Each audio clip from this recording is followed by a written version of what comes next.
Hello students. Uh, in the previous class we saw regarding about a glance of writing the research report part 1, and in this class we are going to see about the research report part 2. The last class we had saw till up to the we had saw definition, purposes, characteristics and steps. Then next we had saw what are the preliminary pages, how it will be present. In this class we are going to see regarding first main body of the research report, main body of the thesis, or we can say complete project work. So main body first one is we can divide it into chapters. First one is chapter 1, introduction. आपको introduction, background of the study, need for the study, वो सारे chapter 1 में आएगा. Then chapter 2, review of literature, supporting study. आपका study related supporting one रखना है. जो हमने ऑलरेडी देखा रिव्यू ऑफ लिटरेचर चैप्टर में क्या क्या रखना था, सोर्सेस कहाँ से निकालना है, रिव्यू ऑफ लिटरेचर कैसा लिखना था, उसको कैसा ऑर्गेनाइज करना है, वो सारे चीजें चैप्टर 2 में रखेंगे. देन चैप्टर 3 में methodology, complete plan of your research study including आपका ट्राई आउट भी, पायलट स्टडी भी. आपका स्टडी में कुछ इश्यू हो रहा है क्या नहीं, उसको भी हमने ट्राई आउट कर कर चेक करेंगे. सो वो सारे चीजें अपने चैप्टर 3 में रखेंगे. देन चैप्टर 4 में आपका इम्प्लीमेंटेशन एंड एवल्यूएशन, क्या क्या इम्प्लीमेंट किया और उसका फाइंडिंग्स क्या निकला, वो सारी चीजें चैप्टर 4 में आएगा. That is data analysis. Then chapter 5 में समरी, जो भी आपने फाइंड आउट किया उसका अपने समराइज कर कर आपका उसका डिटेल देना है चैप्टर 5 में. Okay, so this are the main body. उसके अलावा और चैप्टर 6 हमने रिकमेंडेशन, implications and recommendations रखेंगे. So moving to chapter 1. Chapter 1 में क्या है, चैप्टर 1 में हमने रखना इंट्रोडक्शन. इंट्रोडक्शन में क्या क्या चीजेस आएगा, इंट्रोडक्शन में अपने बहुत सारे चीजेस आएगा. सो चैप्टर 1 में हमने क्या क्या करेंगे.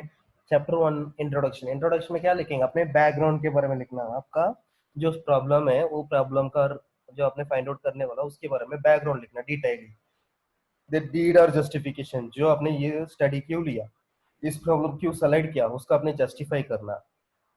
नेक्स्ट उसमें क्या क्या आएगा, इंसिडेंट्स आएगा, रिपोर्ट आएगा, क्या क्या प्रॉब्लम फेस कर रहे हैं लोग उसके बारे में आएगा. देन उसके बाद आपने स्पेसिफाई करना प्रॉब्लम स्टेटमेंट. प्रॉब्लम स्टेटमेंट के बारे में स्पेसिफाई करेंगे. प्रॉब्लम स्टेटमेंट स्पेसिफाई करने के बाद नेक्स्ट आपने करना ऑब्जेक्टिव्स. ऑब्जेक्टिव्स में क्या क्या लिखेंगे, ऑब्जेक्टिव्स में अपने सारे चीजें स्पेसिफाई करेंगे जो आपने फाइंड आउट करना था. Then operational definition of terms, जो जो प्रॉब्लम स्टेटमेंट में हर एक टर्म के बारे में अपने डेफिनेशन रखना है. उसके बाद लास्ट में आपने वेरिएबल्स. वेरिएबल्स में आपके स्टडी के हिसाब से क्या क्या वेरिएबल्स प्रेजेंट है आपका प्रॉब्लम स्टेटमेंट के हिसाब से, इंडिपेंडेंट, डिपेंडेंट, एक्सट्रीनियस वेरिएबल, वो सारे चीजें अपने यहाँ पर डिस्क्राइब करेंगे, एलाबोरेट करेंगे क्लियरली उनको समझ आने के लिए.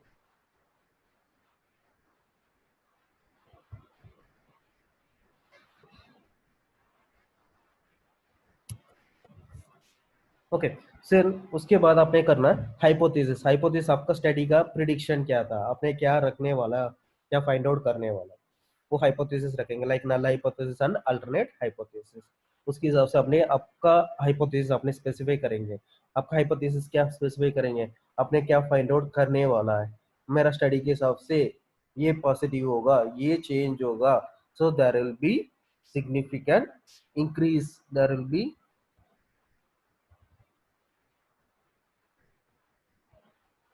increase in the post-test knowledge score when compared to the pre-test knowledge. तो उसके हिसाब से क्या होगा, प्री टेस्ट के हिसाब से कंपेयर किया था पोस्ट टेस्ट में जरूर उनका स्कोर बढ़ेगा, उनका नॉलेज बढ़ेगा, विच इंडिकेट्स दैट जो मैंने इम्प्लीमेंट किया वो ज्यादा इफेक्टिव है. सो हमने स्टडी कंप्लीट करने के बाद ये प्रूव हो गए क्या नहीं, ये प्रूव हो गया तो हमारा हाइपोथेसिस एक्सेप्ट हो गया, प्रूव नहीं हुआ तो नल हाइपोथेसिस एक्सेप्ट हो गया, हमारा रिजेक्ट हो गया. Okay, next assumption. असम्पशन आपका असम्पशन रखना आपने क्या क्या आपने प्रिडिक्ट कर रहे हैं यहाँ से. नेक्स्ट डिलिमिटेशन, ये स्टडी किस किस के लिए डिलिमिटेशन हो रहा है. Next conceptual framework. ये conceptual framework like higher studies में आपने चाहेंगे तब आपको इंप्लीमेंट करना. कंसेप्चुअल फ्रेमवर्क एक ब्लूप्रिंट होता है, इस फ्रेमवर्क के हिसाब से आपने आपका स्टडी को इंप्लीमेंट करेंगे. Like nursing process is a conceptual framework ऐसा. नेक्स्ट समरी, आपका जो इंट्रोडक्शन का कंप्लीट समरी आपने रखना. Then organisation of the report, organisation of introduction का सारे चीजें अपने ऑर्गेनाइज करेंगे. नेक्स्ट हमने मूव करेंगे चैप्टर्स 2. चैप्टर 2 में review of literature. Review of literature already हमने ये सारे चैप्टर्स देख लिया था. Relevant section related to the problem. Relevant section related to the problem क्या हो गया, आपका जो आपका प्रॉब्लम है उसके रिलेटेड स्टडीज जो ऑलरेडी कर चुका है वो सारे सपोर्टिंग के लिए आपने रखना है। Okay, at the end summary is given. Chapter 3 में आपने क्या रखे हैं, चैप्टर 3 में मेथोडोलॉजी। मेथोडोलॉजी में क्या होगा, रिसर्च अप्रोच, कौन सा वाला अप्रोच है, क्वांटिटेटिव और क्वालिटेटिव। देन सेटिंग, कहां पर आपने सेटिंग रखा था। देन पॉपुलेशन, तो रिसर्च अप्रोच में ये क्वांटिटेटिव और क्वालिटेटिव आएगा, फिर उसके साथ रिसर्च डिजाइन आएगा, रिसर्च डिजाइन में कौन सा वाला आपने यूज किया, एक्सपेरिमेंटल और नॉन एक्सपेरिमेंटल। ओके, वो सारी चीजें स्पेसिफिक करना। देन सेटिंग कौन सा एरिया, ज्योग्राफिकल एरिया पर आपने स्टडी कंडक्ट करने वाला है। पॉपुलेशन आपका कौन है, आपका population. Sample size and sampling technique, ये दोनों इधर स्पेसिफाई होगा। Then development of tool, tool को आपने कैसे डेवलप किया। पार्ट 1 को सोशल डेमोग्राफिक वेरिएबल, पार्ट 2 आपका चेकलिस्ट, नहीं तो नॉलेज क्वेश्चनर, ऐसा आपने स्पेसिफाई करना। देन रिलायबिलिटी, आपका जो स्टडी आपने किया उसका ट्राई आउट कर कर उसका रिलायबिलिटी रखना, ये टूल कितना वैल्यूएबल है दूसरों का जो चीजें हमने चेक करना था उसको असेस करने में। लाइक एग्जांपल, आपको नॉलेज असेस करना, वो कितना रिलायबल हो सकता है। रिलायबल तो कितना पॉसिबली जो हमको चाहिए वो इंफॉर्मेशन निकाल सकता है। Validity, then pre testing, then pilot study, then procedure for data collection, then plan of analysis. तो ये सारे चीजेस थर्ड चैप्टर में हमने देखना। वैलिडिटी, प्री टेस्टिंग में क्या होगा, हमने पहले उनको टेस्ट कर कर देखेंगे, उसके बाद हमने पायलट स्टडी, ट्राई आउट और प्री टेस्टिंग दोनों सेम ही है।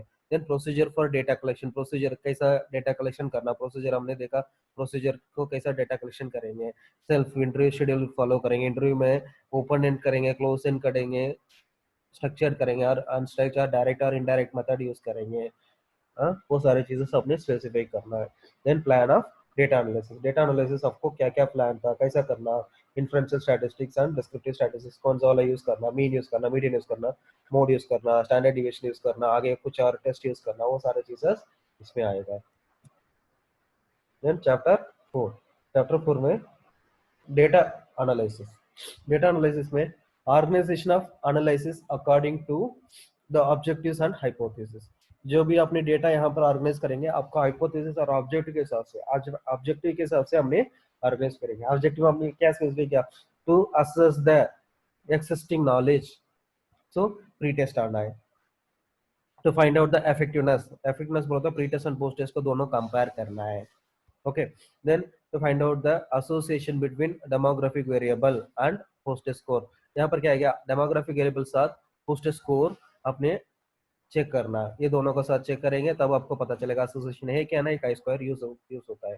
Then use tables and graphs represent करने के लिए, ये थोड़ा लोगों को इजी समझ आएगा टेबल एंड ग्राफ देखने के हिसाब से, पैराग्राफ पूरा पढ़ने का उनको जरूरत नहीं है। Next chapter 5 is discussion of findings. Discussion of findings में क्या क्या होगा, research findings are discussed in detail with the interpretation and comparison with other previous study. इस यहाँ पर भी अपने supporting review of literature abstract रखेंगे और उसके हिसाब से आपने आपका स्टडी इसमें कैसा डिविएट हुआ, इसकी और आपका स्टडी में क्या क्या डिफरेंस है, वो सारे चीजें आपने क्लियरली स्पेसिफाई करेंगे। नेक्स्ट चैप्टर 6 में अपने समरी एंड कंक्लूजन रखेंगे। Summary, conclusion, implications and recommendation, आपका स्टडी का समरी और आपका स्टडी में कंक्लूजन क्या था, आपने क्या एक्सपेक्ट किया, वो अचीव हुआ क्या नहीं हुआ, वो सारे आपने कंक्लूड करेंगे। देन इम्प्लीकेशन में क्या क्या आगे अपने इम्प्लीकेशन कैसा कैसा कर सकता है, मैंने ऐसा टेक्निक यूज किया था लेकिन इम्प्लीकेशन को यार यूज करना है, दूसरा टेक्निक यूज कर सकते हैं, दूसरा सैंपल साइज यूज कर सकते हैं, लार्ज सैंपल साइज ले सकता है, दूसरा एक्सपेरिमेंटल रिसर्च ले सकता है, दूसरा रिसर्च अप्रोच यूज कर सकते हैं, दूसरा सेटिंग में अपने कर सकते हैं, वो सारे इंप्लीकेशन दे सकता है। नेक्स्ट रिकमेंडेशन में नर्सिंग एजुकेशन के लिए क्या रिकमेंडेशन है आपका स्टडी के हिसाब से, नर्सिंग प्रैक्टिस के लिए क्या रिकमेंडेशन है, नर्सिंग एडमिनिस्ट्रेशन के लिए क्या रिकमेंडेशन है और रिसर्च के लिए क्या रिकमेंडेशन है, वो सारी चीजें अपने रखना है यहाँ। ओके, नेक्स्ट आपको रखना है references bibliography, then approved style according to Vancouver style रखना है और कुछ और स्टाइल फॉलो करना, वो आपने देखना है। देन अपेंडिक्स में क्या आएगा, ऑलरेडी मैंने बताया, आपका जो परमिशन लेटर वो सारी चीजें आएगा, आपका इंस्ट्रूमेंट्स वगैरह यहाँ पर आएगा। ओके, सो इसके हिसाब से हमने देखा था complete body of the research report writing. सब बॉडी में क्या क्या आया, chapter 1 introduction, Chapter 2, review of literature. Chapter 3, methodology. Chapter 4, data analysis or results. And chapter 5, discussions of findings. And chapter 6, summary and conclusions. Next हमने move करेंगे writing style. Writing style देखना आपने कैसा राइट करेंगे रिसर्च रिपोर्ट। राइटिंग स्टाइल में writing style use past tense for chapter 1 and 3। Chapter 1 and 3 के लिए अपने पास्ट टेंस यूज करेंगे, ऑलरेडी हो चुका है, सो पास्ट टेंस में। चैप्टर 4 यूज पास्ट और प्रेजेंट टेंस। चैप्टर 4 के लिए दैट इज रिजल्ट एनालिसिस के लिए प्रेजेंट टेंस, पास्ट और प्रेजेंट टेंस दोनों भी यूज कर सकते हैं यहाँ पर। तो data are presented in table 1। Okay, then use past tense for chapter 1 to 3. For chapter 4, use past or present tense approximately, example data are presented in table 1। ऐसा आपने यूज करना राइटिंग स्टाइल को। The next, do not begin a sentence with a number, example 40% of mother। ऐसा नहीं लिखना, इधर आपने लिख सकते 40% of mother were anemic, नहीं तो majority और minority और most of the mothers, ऐसा अपने स्पेसिफाई कर सकते हैं instead of writing number. Next, any number that is less than 10 is written in words, example 1 out of 6 patients. 1 out of 6 patients, ऐसा अपने लिस्ट आउट कर कर लेस नंबर को लिख सकते हैं, लेस देन 10 को। Then write short sentences and avoid compound sentences. Compound sentence को अवॉइड करो, लेंथी सेंटेंस को अवॉइड करो, short sentence and clear size use करना है। Next, avoid long paragraph. Long paragraph use नहीं करना, अपने शॉर्ट एंड स्वीट कंप्लीट करना है। Then write in third person language. Write in third person language. Then use approved abbreviations only, example that is. Maximum short terms अपनी मर्जी में use नहीं कर सकता है, सो अप्रूव्ड शॉर्ट टर्म्स ओनली हमने यूज करना। Like medical terminology, nursing terminology में जो भी टर्मिनोलॉजी आ रहा है उसका शॉर्ट टर्म हमने यूज किया तो सभी को समझ नहीं आएगा, ओनली कंसर्न प्रोफेशनल मेंबर्स को समझ आएगा। तो उसके हिसाब से वो सारे चीजेस रखना था, उसके साथ उसका एक्सप्लेनेशन और की नोट भी रखना पड़ेगा। Okay, next point to be kept in mind, several draft reports may be necessary for preparing the final draft। the final draft में रखे प्रूफ रीडिंग एंड एडिटिंग, ये सारी चीजें आपके गाइड के हिसाब से आपको बहुत सारे करेक्शंस मिलना। सारे करेक्शंस होने के बाद, सारे चीजें रेफर करने के बाद उसमें कैसा प्रेजेंट किया, उसमें एक्यूरेसी सारे फॉलो करना है, एज इट इज अप्रोप्रिएटनेस अपने रखने के बाद, क्लियर साइज, देन हमको final draft with proof reading के साथ चेक करेंगे। तो प्रूफ रीडिंग के लिए अपने प्लगरिज्म चेक कर सकता है, एग्जाम्पल अपने कंप्यूटर सिस्टम में डालकर आपका कंप्लीट थीसिस चेक करेंगे कौन सा कंटेंट कहाँ से कॉपी किया। तो प्लगरिज्म ज्यादा हो गया तो आपका स्टडी को अपने रीमॉडिफाई करना पड़ेगा आपको कंटेंट को। Next, abstract. अब्स्ट्रैक्ट में right in 500 words, but maximum हमने 100 to 150 200 250 300 वर्ड्स में कंप्लीट कर सकते हैं। Abstract in mini summary of the whole study. Then format of first and second title page are written as per institution requirements. Okay. The next, it should state that policy implication relating to the problem under consideration. Then appendix should be entitled in respect of all the technical data in the report. Bibliography of sources consulted is must be of a good report. So हर एक जगह पे अपने review of literature को, example Vancouver style हमने follow करें, हर एक paragraph में हमने नंबर देते, छोटा सा ऊपर होगा नहीं तो नीचे होगा, उस नंबर के हिसाब से इंडिकेट करता है ये बिब्लियोग्राफी में रेफरेंस, ये नंबर 1 रेफरेंस है, नंबर 2 रेफरेंस ये पैराग्राफ का, ये पैराग्राफ मैंने बिब्लियोग्राफी से 30th नंबर से निकाला, सो वहां पर 30 नंबर दे दिया मैंने, तो उसके हिसाब से आपको फॉलो कर सकते हैं। सो टाइप्स ऑफ रिसर्च रिपोर्ट में आपने यूज करेंगे research report thesis and dissertation के लिए, जर्नल आर्टिकल्स के लिए, इलेक्ट्रॉनिक पब्लिकेशंस के लिए, and presentation and professional conference के लिए। तो ये सारे चीजें के लिए हमने ये रिपोर्ट रेडी करके था, तो उसके हिसाब से हमने कंप्लीट किया आज रिपोर्ट राइटिंग। Thank you.